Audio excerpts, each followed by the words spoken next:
Yo, what's up guys? Welcome to another non-self-working Saturday. Okay, so normally I do self-working tricks on Saturdays, but today I'll be doing a trick from a self-working book, but there's some sleight of hand involved. The book I'm talking about is Self-Working Card Tricks by Carl Fulvis. It was written in 1976 and it's got 72 self-working card tricks in it, and there are some really good tricks in here, some not so good, and so what I like to do just for fun is go through this book and see how much I can change the trick up. And normally the trick becomes better when I add a little sleight here and there within these tricks. So the trick I'm showing you today is called Mental Mates. It's self-working, but I've added a little thing to it and I think you'll appreciate it. So let's get into it. Alright, so this trick uses 2 decks of cards, and the participant can select any deck that they want to use. So let's say in this case we choose this deck, alright? So this deck will stay right there the whole time, and we'll get to that in a minute.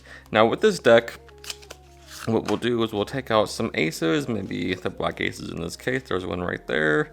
There's another one right around here. Now what that participant is asked to do is give the deck a shuffle, just so we know that they're all good and mixed, and there is no order in the deck or anything funny like that, alright? So what they're going to do is take one of the aces and put it anywhere face up in the spread that they want. So maybe they put it, right around here is good. And they can have a free selection if they want the card above or the card below. So let's say they name the card that's below it in this case. So what they're going to do is take the other ace and sandwich that card just like this. So there's one card in between those black aces, and we can close that deck up and we will not touch those again.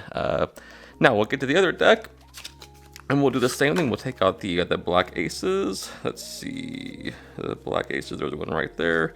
There's another one right around, let's see, right there. So the aces, the reason why we use the black aces is because, well, they sort of know things. I know it sounds weird, but if we take the aces just like this and we sort of wave it above this deck, they can sort of get a sense of what that card in between those other black aces might be, sort of like, you know, narcs, if you will. So watch, we do this, give them a wave, and just like that, all we have to do is a little riffle to cause some magic to happen, and just like that, there's one card in between my black aces over here. And let's see, there's also one card in between here that you chose yourself. You shuffled the deck, and there was one card. Let's see what it is. It's the 6 of diamonds. Wouldn't it be crazy? Imagine a scenario where this is also the 6 of diamonds. Turn it over and take a look, and it is the 6 of diamonds. Alright, so 2 decks of cards, preferably of different color, and spoiler alert, one deck has to be marked. So this is a marked deck, and this is actually the Speed Reader deck by Garrett Thomas. It's a very good deck, marked deck to use, because if you spread it, you can clearly see each card right there on the edge of the spread. If you want to get this deck, I'll leave a link down below, but if you don't have to use this type of deck, any marked deck will work. Alright, so once you have both decks, taking both out, and you ask the participant which deck they want to use. And it really doesn't matter which one they say, because it's sort of like a magician's choice, right? So if they say they want to use the red deck, that's perfect, you just proceed with the trick. But if they say they want to use the blue one, then you just say, perfect, we'll use this one. You hear in a moment, right? So it really doesn't matter what they say, it's just how you word your response. So let's say they choose the blue deck, so say perfect, we'll get to that here in a minute, I won't touch it for now.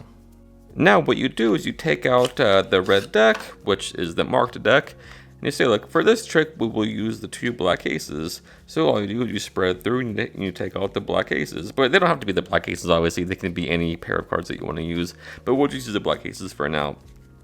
Now, once you take them out, you hand the deck to them and you ask them to give it a good shuffle, alright? So this is very fair and above board. They can shuffle as much as they want to. It really does not matter at all.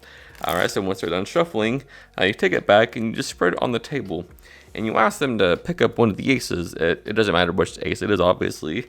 And you ask them to just insert it anywhere face up into the spread that they want to. And it doesn't make a difference where they put it. So all you're going to do here is I can see on the edge of the spread what the mark is. In this case, if they put it here, I can see right here that it's the 5 of diamonds.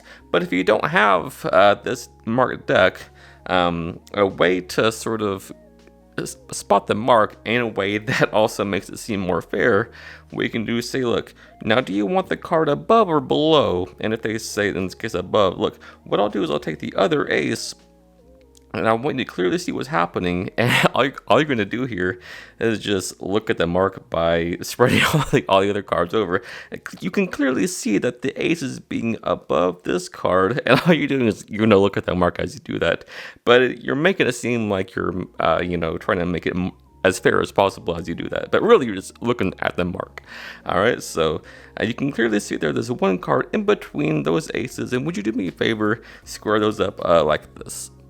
Now, it's very important that you have them square the deck up, because if you do it, they might think that's something like you're doing something funny, So, say I don't want to touch anything. Do me a favor and square those up like this. So they do that, just like this. Oh, by the way, the card above is the 5 of spades in this case. All right, so that's the card we're looking for, is the 5 of spades. All right, so you close it up, and you want to remember the card. All right, so close it up like that and set that aside.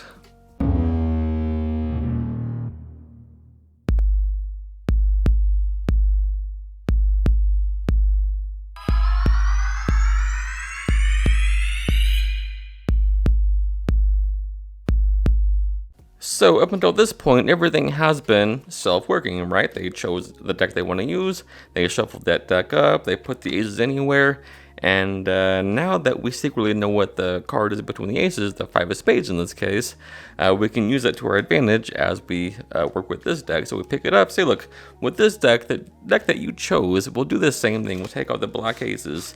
Now what you're going to do, let's take out the black aces just like before, but also cull our target card, in this case the 5 of spades, to the top. All right, so you're going to cull it as you look for the 5 of spades, or the aces, right? You throw the ace down, looking for the 5 of spades. There it is. I just cull it to the top like that, and then I look for the other ace as that's being culled, and that's written to the top of the deck, right there on the top. You just culled the 5 of spades as you took the aces out. Pretty simple work.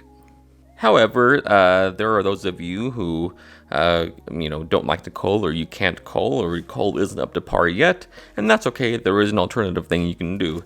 So when you take the aces, or when you take the deck out, you say, look, we'll do the same thing with this deck. We'll take the black aces out. So as you look for the black aces, and you throw that down, and what you want to do at this point is sort of tilt your hands up a little bit, all right? So that way when you get to the 5 of spades, you can just cut it to the top. You'd be like, where is the other ace? So just act like you can't find the other ace as you do this. You act like you're struggling to try to find the other ace, right? So in that action, you just cut it right to the top of the deck, all right? So where is the other ace? Ah, there it is.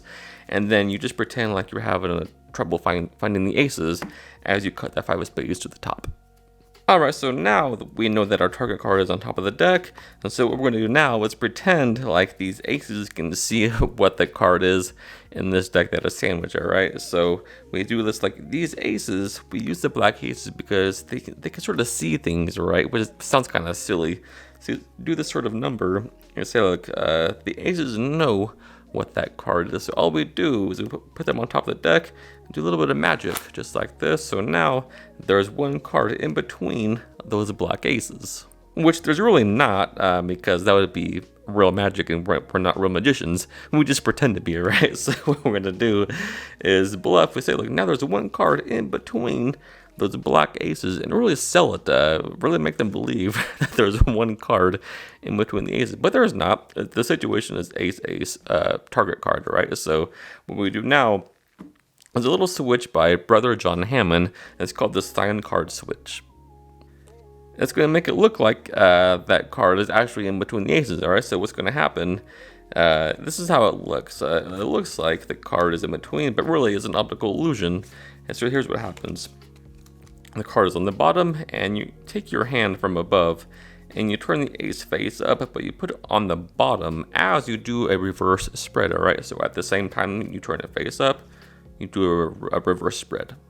All right, so once again, turn that up on the bottom, reverse spread, pin that lowermost card in the spread on top of that face up ace as you turn the top card face up on top. All right, so at full speed, it looks like this. It looks like the card is actually in between, but really what's happening, as we know, top card face up to the bottom, top card face up on top. Optical illusion, right? But it looks really good at speed. All right, so that's there. So now look, now I have a sandwich. What about your sandwich? All right, so you spread the deck. Whatever you want to do is say, look, you could have put that ace anywhere. You shuffle the deck.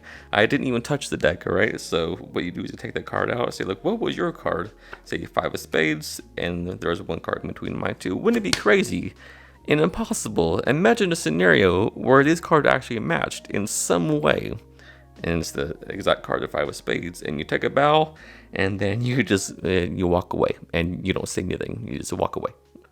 Alright guys, thank you so much for taking the time out of your day to watch this video. It really means a lot to me, and I really hope that you've gotten something out of it, and I hope you learned something new, and I hope you enjoyed your time as you watched my video. Until next time, happy practicing. I love you guys.